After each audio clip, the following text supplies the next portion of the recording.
कभी कभी विद्यार्थियों के समक्ष एक और भी समस्या आती है कि वो ये समझते हैं कि हमें आंसर राइटिंग करना है या हमें उसका रिवीजन करना है। तो मेरा बहुत सरल सुझाव है कि आंसर राइटिंग तभी होती है जब आप रिवाइज करते हैं। सामान्य तौर पर मैंने देखा है विद्यार्थियों को कि वो करंट अफेयर को अलग समझते हैं और स्टैटिक पार्ट को अलग समझते हैं। मेरा दृढ़ विश्वास है कि इंटीग्रेटेड स्टडी हमेशा प्रोडक्टिव और कंस्ट्रक्टिव होती है।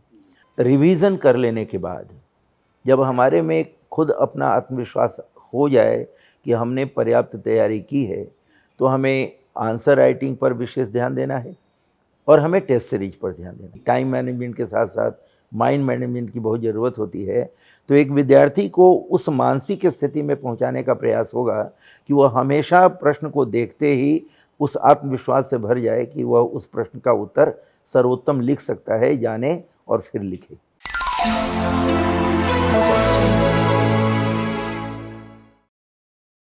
नमस्कार, विजन आईएएस के इस स्पेशल सेशन में आप सभी एस्पिरेंट्स का स्वागत है। आज का जो सेशन है हमारा मेंस 2024 पे आधारित है और इस सेशन में हमारे साथ हैं बातचीत करने के लिए विजन आईएएस के senior faculty Shri Ashok Dubey sir. Ashok sir, आपका स्वागत है। धन्यवाद। अब जैसा कि सर प्रीलिम्स परीक्षा हो चुकी है, तो अब बारी मेंस की है सर। तो इसमें सामान्यतः हम लोग देखते हैं कि जो बचे हुए 3 महीने हैं, मतलब प्रीलिम्स और मेंस के बीच का समय है, काफ़ी क्रूशियल है, इम्पॉर्टेंट है स्टूडेंट्स के लिए। और इससे रिलेटेड काफ़ी मतलब क्वेश्चंस हमारे सामने भी आए हैं, आपके सामने भी आए होंगे स्वाभाविक तौर पे, कि उनके स्टूडेंट्स के मन में काफ़ी मतलब कुछ इशूज़ होते हैं, कुछ इशू फेस कर रहे होते हैं, कुछ चैलेंजेस उनके सामने आ रहे होते हैं। तो सबसे पहले इस बातचीत की शुरुआत में सर यहीं से करना चाहूँगा कि ये मतलब कौन कौन से ऐसे सामान्य रूप से कुछ इशूज़ हैं जो कॉमन रूप से स्टूडेंट फेस करते हैं सर, उसके बारे में थोड़ा हमें बताएं। जैसा हम सभी जानते हैं कि 20 सितंबर से इस साल की मुख्य परीक्षा होने वाली है और प्रारंभिक परीक्षा देने के बाद विद्यार्थियों के मन में बहुत सारे सवाल होते हैं, चिंताएं होती हैं।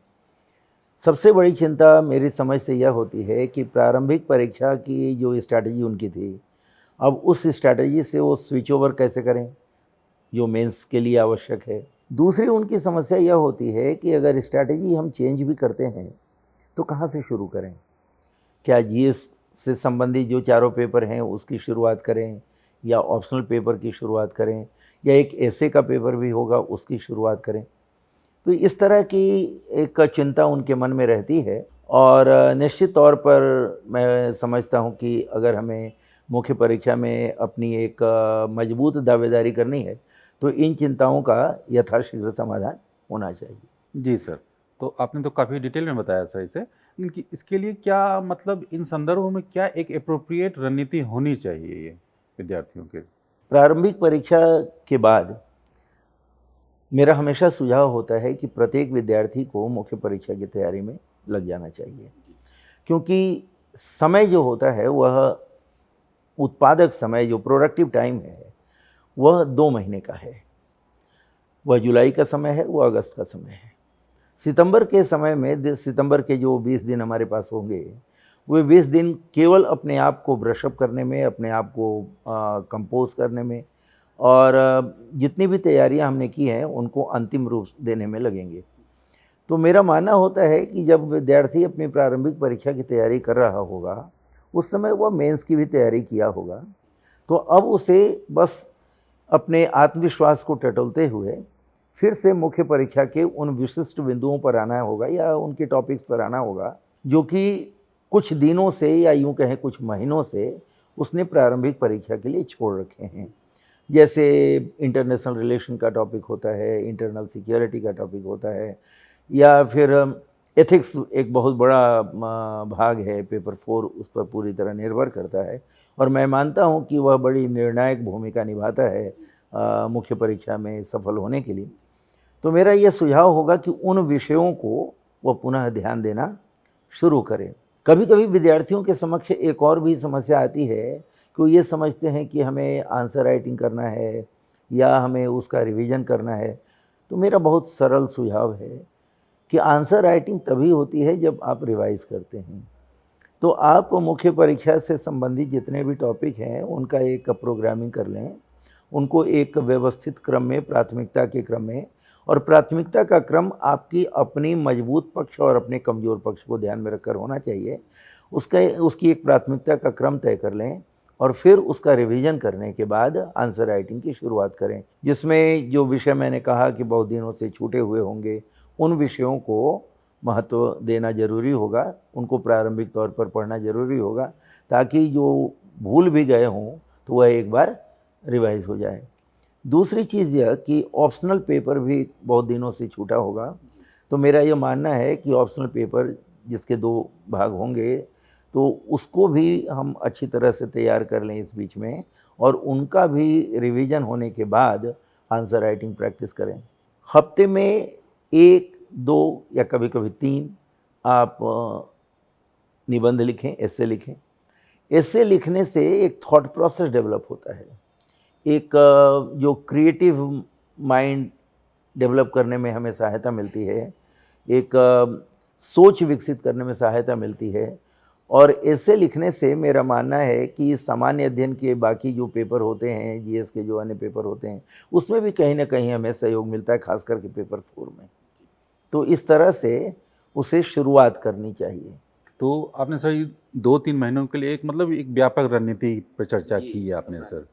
तो मैं यहाँ पे थोड़ा स्पेसिफिक हो जाऊंगा, एक एक्सपर्ट के तौर पे राज्य व्यवस्था और संविधान और राज्य व्यवस्था जो हमारा विषय है, उस पे आपकी राय चाहूँगा, सलाह चाहूँगा स्टूडेंट्स के लिए कि इस समय में उन्हें क्या करना चाहिए इस विषय के संदर्भ में, इस विषय के नेचर को देखते हुए, स्टैटिक करंट अफेयर्स के बीच में कैसे सामंजस्य बिठाकर उन्हें इस सब्जेक्ट को तैयार करना है। तो सर इसके बारे में थोड़ा सा हमें बताएं सर। जी, सबसे पहले तो मैं यह स्पष्ट करना चाहूँ कि संविधान और राज्य व्यवस्था अपने आप में 2 भाग हैं। संविधान में भी स्टैटिक पार्ट होते हैं और करंट के पार्ट होते हैं, राज्य व्यवस्था में भी स्टैटिक पार्ट हैं और करंट के पार्ट हैं। तो संविधान का जो स्टैटिक पार्ट है, उसकी शुरुआत प्रस्तावना से लेकर के संवैधानिक नैतिकता और संविधानवाद तक जाती है। जो विद्यार्थी तैयारी कर रहे होंगे उन्हें मालूम होगा कि प्रस्तावना से लेकर संविधानवाद तक के जितने भी भाग हैं संविधान से संबंधित मुद्दों के, उनका स्टैटिक पार्ट अवधारणात्मक अध्ययन से संबंधित होता है, कंसेप्चुअल क्लैरिटी और अंडरस्टैंडिंग से संबंधित होता है। मेरा यह सुझाव होगा कि वे जितना जल्दी और जितना कम समय में हो, वे गहन अध्ययन करें, ताकि उनकी कंसेप्चुअल क्लैरिटी और अंडरस्टैंडिंग इस प्रकार से हो कि कहीं पर भी उनके विचारों में कॉन्ट्राडिक्शन न हो। दूसरी आवश्यकता यह है, ख़ास तौर पर जब वे फंडामेंटल राइट और डायरेक्टिव प्रिंसिपल से संबंधित मुद्दों का अध्ययन कर रहे हों या कॉन्स्टिट्यूशनल मोरालिटी और कॉन्स्टिट्यूशनलिज्म का अध्ययन कर रहे हों, तो किस तरह से उसे इंटरडिसिप्लिनरी बनाना है, अंतर विषयी कैसे बनाना है और अंतरा विषयी कैसे बनाना है, इसको ध्यान में रखें।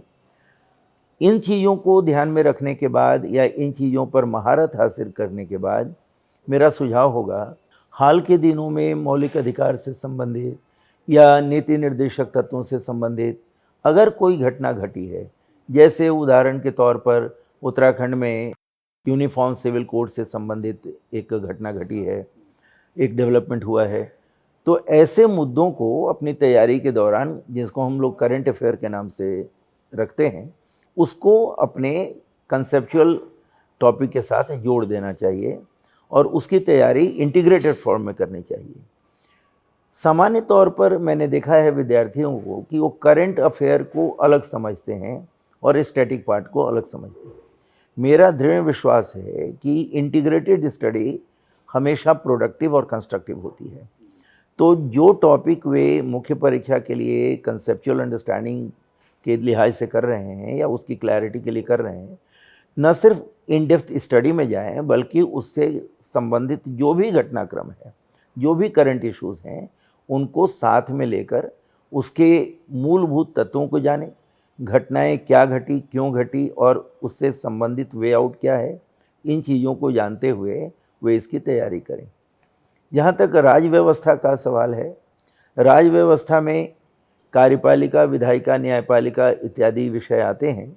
उन विषयों का भी जो कंसेप्चुअल अंडरस्टैंडिंग होता है, उसकी जो कंसेप्चुअल क्लैरिटी होती है, उदाहरण के तौर पर राष्ट्रपति की संवैधानिक भूमिका क्या है या भारतीय संविधान में उसकी उनकी स्थिति क्या है और देश की राज व्यवस्था में उनकी स्थिति क्या है, सिर्फ यह जानना आवश्यक नहीं है, बल्कि आज के संसदीय लोकतंत्रात्मक व्यवस्था में जो एक अत्यंत गतिशील व्यवस्था है, उस व्यवस्था में राष्ट्रपति की भूमिका वर्तमान समय में भूतकाल की तुलना में किस प्रकार से बदली है या उसकी अपेक्षा की जा रही है, इन चीज़ों का अध्ययन करना हमारे लिए आवश्यक होता है।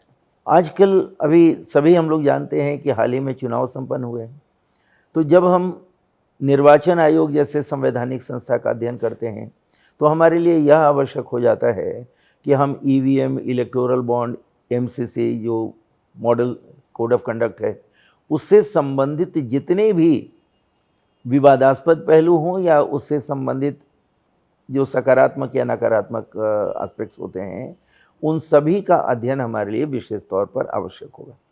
मैं समझता हूँ कि जो भी मुद्दे इलेक्टोरल बॉन्ड से संबंधित हैं और इलेक्टोरल बॉन्ड का संबंध मैं आपके माध्यम से ध्यान दिलाना चाहूँगा कि उसका संबंध धन विधेयक से भी है।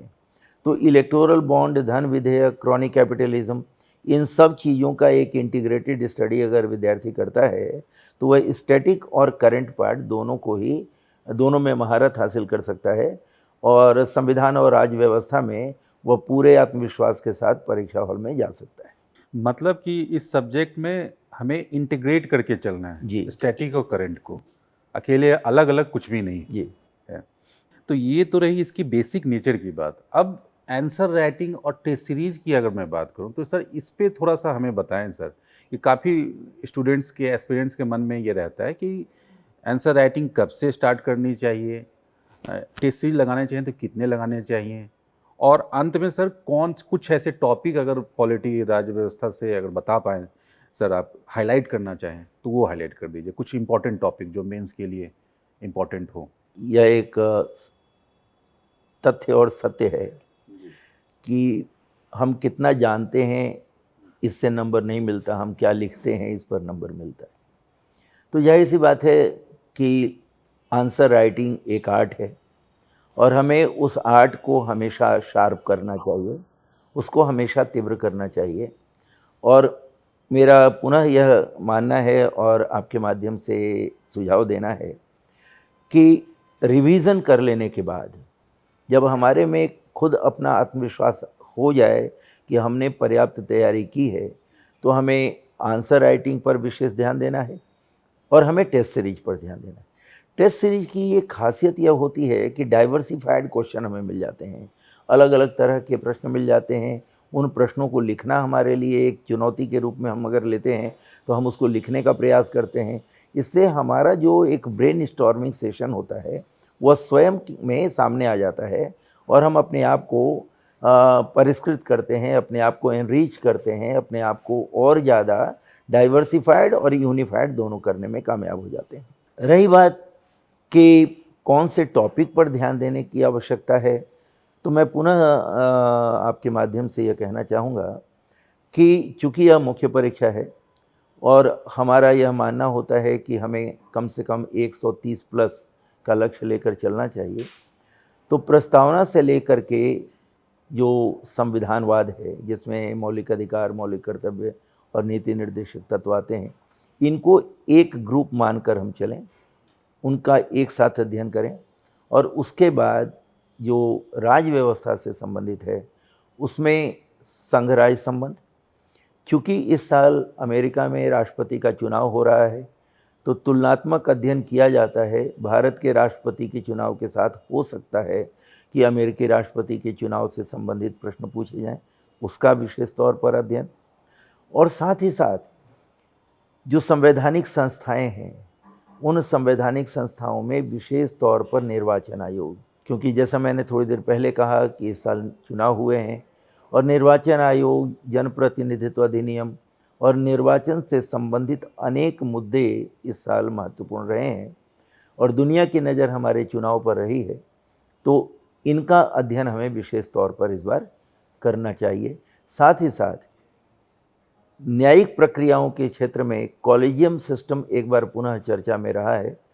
तो कॉलेजियम सिस्टम की जो से संबंधी जो विवाद है, हम उसका जरूर अध्ययन करें, उससे संबंधित मूल्यांकन करें और न्यायिक सुधार की क्या एक प्रक्रिया हो सकती है, क्या सुझाव हो सकता है, इस पर हम ज़्यादा फोकस करें तो मेरा मानना है कि ज़्यादा अच्छा रहेगा।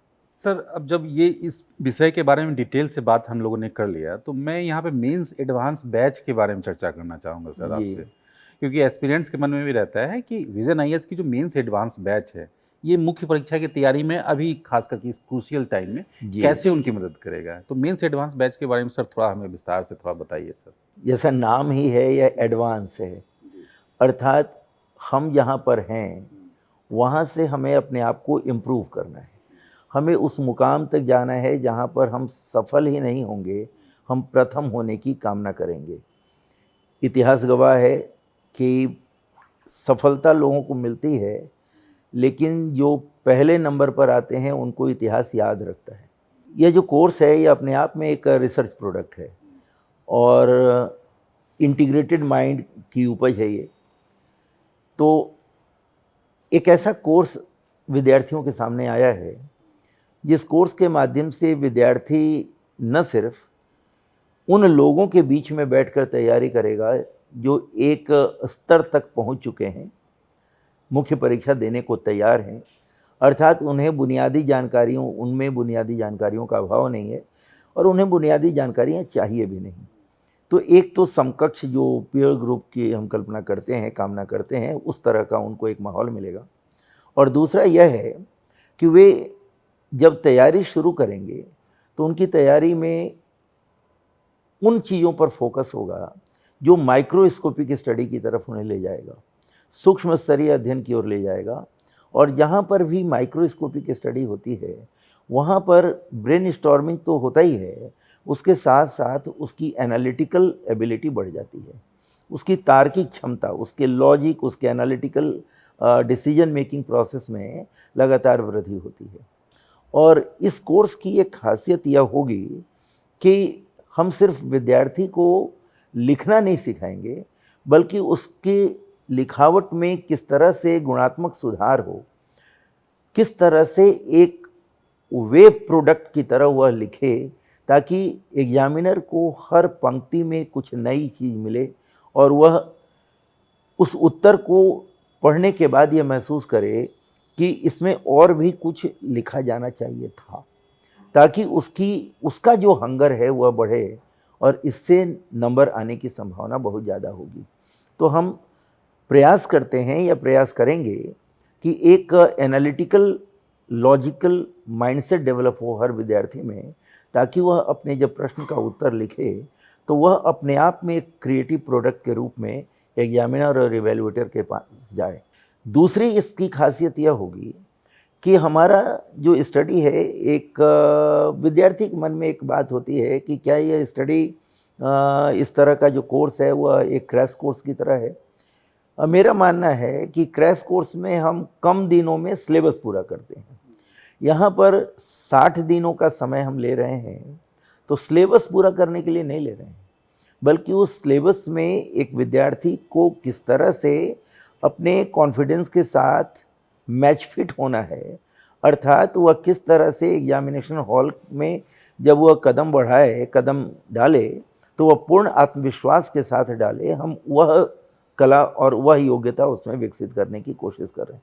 अर्थात हम किसी तरह की जल्दीबाजी में कोर्स को कंप्लीट न करके, बल्कि इन 7 दिनों में कोर्स से संबंधित पारंगत महारत हासिल करने की कोशिश करने जा रहे हैं।